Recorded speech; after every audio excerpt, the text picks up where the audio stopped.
Before submitting your PMP application, it is important for you to ensure that you are eligible for the PMP exam. So PMI evaluates a candidate based on 3 conditions. They look at your educational qualification, they look at your project experience, and then they look at the project management training you have undergone. So the first requirement is you should have a 4-year degree. If you have a 4-year degree, you need to have 36 months of project experience. That is 3 years of experience in projects. Plus, you need to have 35 hours of project management training. So attending this training program will give you these 35 hours of project management training. So you need a 4-year degree. You need to have 3 years of project experience, and you should have undergone 35 hours of training. The alternate for 35 hours of training is you need to hold a CAPM certification. If you are already holding a CAPM certification, then you do not need to undergo the 35 hours of training. So either you go through the 35 hours of training or you hold a CAPM certification. Now, what is CAPM?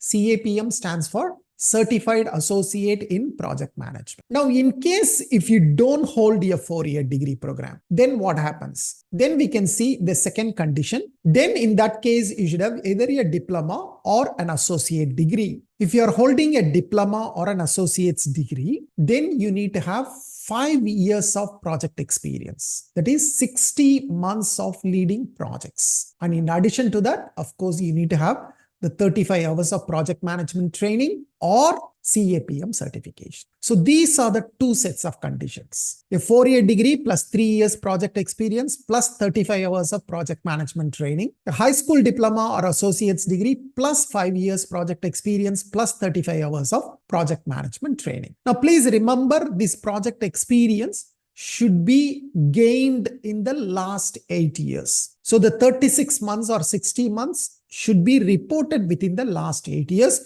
You cannot go beyond the 8 years. So within the last 8 years, you should have either 3 years experience or 5 years experience, depending on your eligibility condition. So please ensure you are eligible for the PMP exam before continuing with the training program.